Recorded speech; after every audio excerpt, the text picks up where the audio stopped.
നമസ്കാരം. അപ്പോഴും ഞാനിന്ന് വന്നിട്ടുള്ളത് ഒരു ക്രിസ്പി ആൻഡ് ടേസ്റ്റി ദോശയായിട്ടാണ്.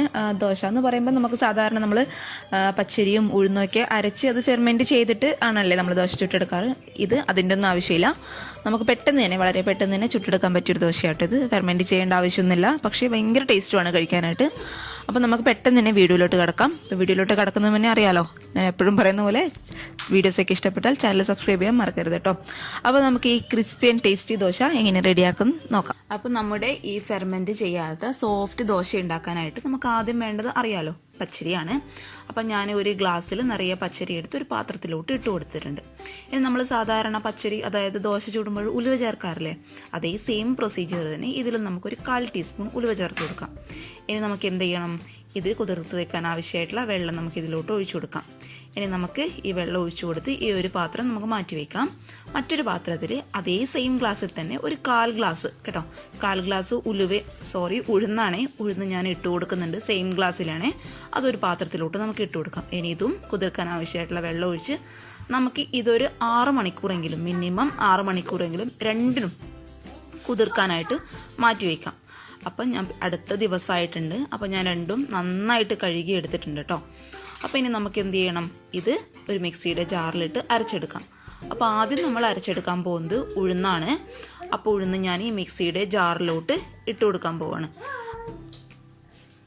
ഇനി നമുക്ക് ഈ ഉഴുന്ന് അരയ്ക്കാൻ ആവശ്യമായിട്ടുള്ള വെള്ളം ചേർക്കണം. ഒരുപാട് വെള്ളം വേണ്ട, ഏകദേശം ഒരു 2 ടേബിൾ സ്പൂൺ വെള്ളം മതിയാവും. എന്നിട്ട് വെള്ളവും ഈ ഉഴുന്നും നന്നായിട്ട് നല്ല ഫൈൻ പേസ്റ്റായിട്ട് അരയണം കേട്ടോ. അപ്പോൾ ഞാനിത് നന്നായിട്ട് അരച്ചെടുക്കട്ടെ. അപ്പോൾ ഇതാ ഞാൻ അരച്ചെടുത്തിട്ടുണ്ട്, അതൊരു പാത്രത്തിലോട്ട് മാറ്റി കൊടുത്തിട്ടുണ്ട്. നന്നായിട്ട് തന്നെ അരയ്ക്കണം കേട്ടോ, ഒരു തരി പോലും ഉണ്ടാവാൻ പാടില്ല, നന്നായിട്ട് അരയ്ക്കണം. ഇനി നമുക്കിത് മാറ്റി നമുക്ക് ഇതേ സെയിം ജാറിൽ തന്നെ നമുക്ക് എന്ത് അരച്ചെടുക്കണം, പച്ചരി അരച്ചെടുക്കണം. അപ്പോൾ പച്ചരി ഞാൻ ഇതിലോട്ട് ഇട്ട് കൊടുത്തിട്ടുണ്ട്. ഇനി നമ്മൾ സാധാരണ ദോശയ്ക്കൊക്കെ അരയ്ക്കുമ്പോൾ ചോറ് ചേർക്കില്ലേ, അതേപോലെ ഒരു 2 ടേബിൾ സ്പൂൺ ചോറും ഇട്ട് കൊടുക്കുന്നുണ്ട്. ഇനി നമ്മൾ ഇതിനകത്ത് മെയിനായിട്ട് ഇട്ട് കൊടുക്കുന്നത് ഒരു 2 ടേബിൾ സ്പൂൺ തൈരാണ്. അതായത് നമ്മൾ ഇതിൽ വെള്ളം ചേർത്ത് അരയ്ക്കുന്നില്ല, പകരം തൈര് ചേർത്താണ് അരയ്ക്കുന്നത്. നമ്മൾ ഓൾറെഡി ഇത് ഫെർമെൻറ്റ് ചെയ്യുന്നില്ല എന്ന് പറഞ്ഞു, പക്ഷേ ഫെർമെൻറ്റ് ചെയ്യുന്നതിന് പകരം നമ്മൾ ഇതിലോട്ട് ചേർത്ത് എടുക്കാൻ പോകുന്നത് തൈരാണ്. അപ്പോൾ 2 ടേബിൾ സ്പൂൺ തൈര് ഇട്ട് കൊടുത്തിട്ടുണ്ട്, 2 ടേബിൾ സ്പൂൺ ചോറും. ഇനി ഇത് നന്നായിട്ട് നമുക്കൊന്ന് അരച്ചെടുക്കാം. അപ്പോൾ ഞാൻ പച്ചരിയും നന്നായിട്ട് അരച്ചെടുത്തിട്ടുണ്ട്. ഇനി നമുക്ക് എന്ത് ചെയ്യണം, അത് നമുക്ക് ഈ ഒരു ഉഴുന്നിൻ്റെ പാത്രത്തിലോട്ട് മാറ്റി കൊടുക്കണം. പക്ഷേ അതിന് മുന്നേ നമുക്ക് ഈ ഉഴുന്നൊന്ന് സോഫ്റ്റ് ആക്കാൻ വേണ്ടി നന്നായിട്ട് ഒരു ഹാൻഡ് വിസ്കോ അല്ലെങ്കിൽ സ്പൂണോ വെച്ചിട്ട് നന്നായിട്ടൊന്ന് മിക്സ് ചെയ്ത് കൊടുക്കണം. നന്നായിട്ട് തന്നെ മിക്സ് ചെയ്യണം കേട്ടോ, അപ്പോഴേ ഉഴുന്ന് നമ്മുടെ നല്ല സോഫ്റ്റ് ആവുള്ളൂ. ഇനി നമുക്ക് ഈ പച്ചരിയുടെ ഒരു മിക്സും കൂടി ഉഴുന്നിൻ്റെ ആ ഒരു മിക്സിലോട്ട് ഒഴിച്ചു കൊടുക്കാം. ഇനി നമുക്ക് ഇത് രണ്ടും കൂടി നന്നായിട്ടൊന്ന് മിക്സ് ചെയ്യുക. കുറച്ച് മിക്സിയുടെ ജാറിൽ വെള്ളം ഒഴിച്ച് ഇതിലോട്ട് ഇട്ടോളൂ കേട്ടോ. ഇനി നമുക്ക് എന്ത് ചെയ്യണം, ഒരു 1/4 ടീസ്പൂൺ ബേക്കിംഗ് സോഡ ഇതിലോട്ട് ചേർത്ത് കൊടുക്കാം. ഇനി ഒരു ഹാൻഡ് വിസ്കോ അല്ലെങ്കിൽ സ്പൂണോ വെച്ചിട്ട് നന്നായിട്ടൊന്ന് മിക്സ് ചെയ്ത് കൊടുക്കാം കേട്ടോ. ഈവണായിട്ട് എല്ലായിടത്തും നമ്മുടെ ബേക്കിംഗ് സോഡ എത്തണേ, അതിനായിട്ടാണ് നന്നായിട്ട് മിക്സ് ചെയ്യുന്നത്. ഇനി നമുക്കിതൊരു 10 മിനിറ്റ് ഒന്ന് മാറ്റി വെക്കാം. ഒരുപാട് ടൈം ഒന്നും മാറ്റി വെക്കേണ്ട, ഒരു 10 മിനിറ്റ് മാറ്റി വെച്ചാൽ മതി കേട്ടോ.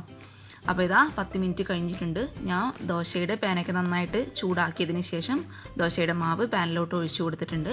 ഇത് നന്നായിട്ട് നമ്മൾ സാധാരണ ദോശ ചൂടാറില്ലേ, അതുപോലെ തന്നെ അങ്ങ് ചുറ്റിയെടുക്കുക. അതിനുശേഷം ഒരടപ്പ് വെച്ചിട്ട് നന്നായിട്ട് 2-3 മിനിറ്റ് കഴിഞ്ഞതിന് ശേഷം തുറന്ന് നോക്കി കുറച്ച് അതിലോട്ട് വെളിച്ചെണ്ണയോ അല്ലെങ്കിൽ ഗീയോ ഒഴിച്ചിട്ട് നമുക്കൊന്നും മൊരിയിച്ചെടുക്കില്ല. അങ്ങനെ ഒരു ഇതാണ് നിങ്ങൾക്ക് ഇഷ്ടമുണ്ടെങ്കിൽ അങ്ങനെ എടുക്കുക കേട്ടോ. ഞങ്ങൾ അത്യാവശ്യം മൊരിയിച്ചെടുത്ത് കണ്ടോ, നല്ല സോഫ്റ്റ് ആൻഡ് ക്രിസ്പി ആയിട്ടുള്ള ദോശ റെഡി ആയിട്ടുണ്ട്. ഞാൻ ഒരെണ്ണം കൂടി ചുട്ട് കാണിച്ചു തരാം. കണ്ടോ, നന്നായിട്ട് അങ്ങ് ചുറ്റിച്ചു കൊടുക്കുക. ഒരുപാട് ഇങ്ങനെ ചുറ്റിക്കുമ്പോൾ നല്ല ക്രിസ്പി ആയിട്ടുള്ള ദോശ കിട്ടും കേട്ടോ.